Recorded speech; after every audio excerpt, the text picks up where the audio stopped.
we have to know about positive loan and negative loan here. But before that, there is something called as credit. Credit is nothing but loan. Credit card is loan card, which means that you are getting money ahead and you should be giving or you should be liable to the money you got.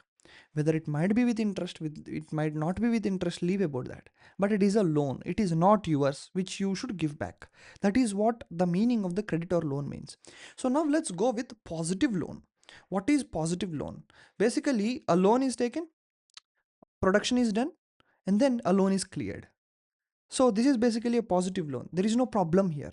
We do not have a problem with the positive loan. For example, I take a loan, I start a YouTube channel, I buy a ring light, I buy a mic, I buy a MacBook, and then I will be recording videos, and then I'll get some profit, and then I'll pay back the loans. And then that is called a positive loan. But what is negative loan? I'll tell you.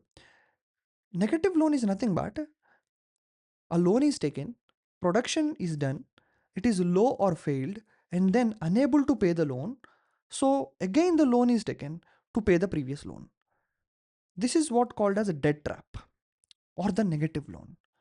The positive loan, we can see urban manufacturings, bulk orders, these and all. These people usually, whenever manufacturers get some bulk orders, they will be taking some loan and then they'll be working on it and pay it back because bulk orders they have the trust that they'll get money. But here it is not like that. I'll be taking a loan, buying all the equipment related to YouTube, I'll be producing something, and then that production, whatever I have done, is not seen by anybody. I'll not be getting any revenue from YouTube. And then I'll be making again loan to run the expenses. That is called a debt trap.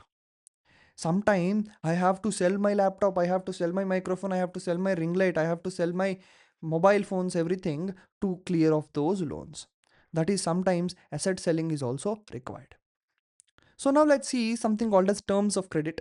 What is terms of credit? Whenever I take a credit or a loan, there will be some kind of an agreement. There they will ask for some kind of a collateral or maybe a personal loan if it will be charged at higher interest rates. And then there will be some documents. These are the collaterals of the credit. Nothing else. These are the collaterals as per the credit, and it differs. For example, you are taking in an organized sector loan. What is organized sector loan? We are going to discuss. But if you are taking a loan from a relative, then he might not be asking for a collateral. There might be no documents. There will be only interest and the word of mouth. Maybe you're taking from friends. They will have documents. They need no collateral. They'll take interest. Maybe you're taking from your family itself. They'll take no interest, no collateral, no documents. So it is that is how the terms of credit will always change with what uh, what we or how we take the credit. Hope you understood what are the terms of credit. And then now we are going with the credit from cooperatives. There is something, it is more like a type of a bank which we can discuss. These banks are cooperative banks. What are cooperatives? First, in all, we have to discuss. To know about cooperatives, the cooperatives are such groups which are formed by a set of people, and they will have DDs together or demand deposits together. For example, there are 10,000 people. Everybody will put 1 rupee ahead, and then 10,000 rupees DD will be generated. And now bank gives some kind of a loan, seeing this DD as a collateral. 10,000 rupees they have seen, and there are 10,000 people, right? So 10,000 people as a group trust, they'll have a group trust. So that group trust, so 10,000 people, so they will give them 30,000 rupees, 1:3 ratio or something like that, 30,000 rupees loan. Now what happens here is this 30,000 in the history of credit usually paid back because there are 10,000 people in the group. It is not single person, it is not individual person, it is 10,000 rupee, 10,000 people.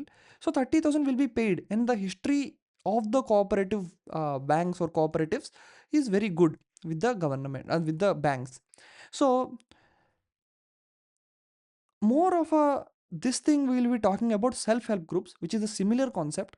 And also this thing will be discussed there in self-help groups, maybe in chapter 4th, I think. But now these cooperative banks, whichever they have formed, maybe Andhra Pradesh Cooperative Bank, Tamil Nadu Cooperative Bank, these banks whatever they have formed, they check for benefit of members more than the profit of bank.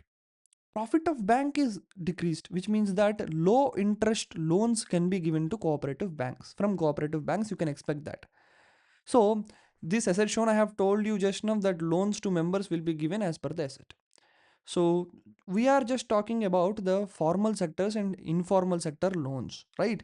So these formal and informal sector loans will be covering, and as I told you, self help groups is here, which is like social guarantee and all. We'll be discussing, and then we'll be closing the chapter 3 in the next episode. Thank you so much for watching. This is a short and sweet video, but I hope that you got something from this video. In the next episode, we'll be covering formal sector and then informal sector, and then later we'll be closing this chapter in class 10 NCRT. And class 9 NCRT is already done, and also the previous chapters are already done. Please go there and check it. They are very much interesting, and also everything is concise here, and I made notes in such a way that people can understand after seeing to the class. So to get the notes also, there will be link in the description. Go get there, and also make sure that you comment your takeaways from this video in the comment section. Thank you so much for watching. Meet you in the next one.